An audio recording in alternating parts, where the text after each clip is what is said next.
Bonjour, mon nom est Pierre-Paul Routier, je suis le maire de la ville de Châteauguay. Et aujourd'hui, j'aimerais vous présenter le résultat des états financiers pour l'année qui se termine le 31 décembre 2018.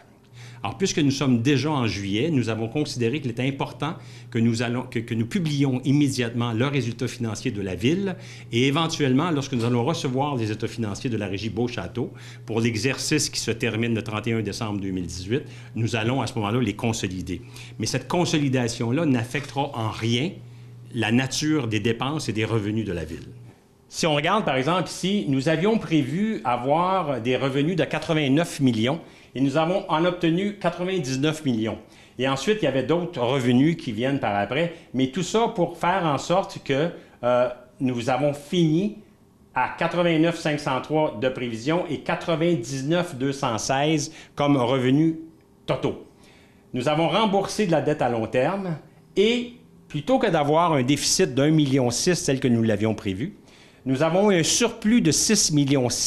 Donc, la différence entre un et l'autre, c'est 8,4 millions. Cette différence-là de 8,4 millions s'explique par différents facteurs. Par exemple, la vente de terrain. Nous avons vendu un grand terrain à Your Bar Factory. Nous avons vendu un grand terrain aussi à Poste Canada. Ça explique aussi parce que nous avons eu un jugement en notre faveur dans un dossier qui nous opposait à la ville de Mercier. Donc, un jugement de 3,8 millions. Donc, ces deux choses-là ensemble, déjà, on est aux alentours de près de 5 millions. Donc, ça explique une bonne partie du 8 millions de différence qu'on a. La dette à long terme de la ville, 2014, 15, 16, 17 et 18. Alors, vous voyez qu'elle est toujours en augmentant jusqu'ici.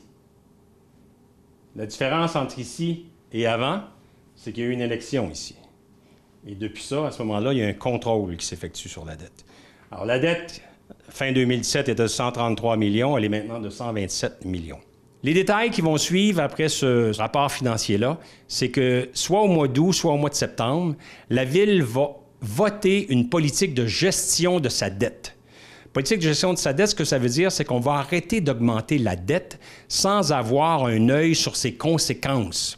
Alors donc, on va avoir une politique par laquelle on va dire que la dette ne peut pas dépasser de tant % la richesse foncière uniformisée, donc toutes les richesses foncières du coin, que la dette ne peut pas dépasser tant % des revenus annuels que nous avons, que la dette ne peut pas dépasser telle chose, que la dette doit être à l'intérieur de certains critères.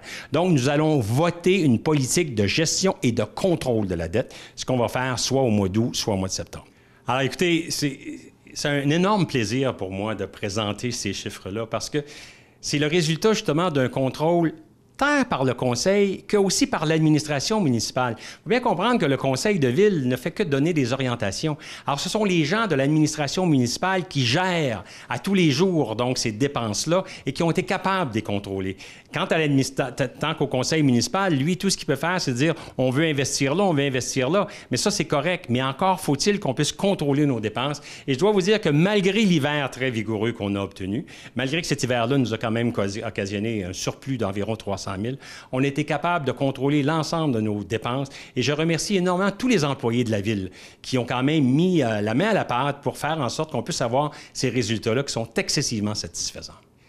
Le fait que nous ayons justement des surplus de cette nature-là, ça fait en sorte qu'on n'a aucun problème à se lancer dans l'aventure des Jeux du Québec 2022.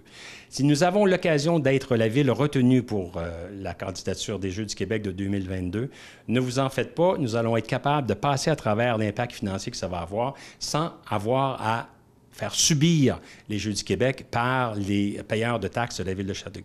Maintenant, autre chose qu'il va avoir, c'est que ça va nous permettre de meilleurs investissements. Il ne faut pas oublier qu'on reste encore avec la deuxième phase du boulevard industriel à faire.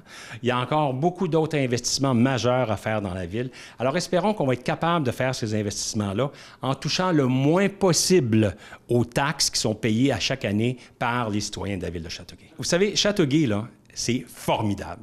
Merci.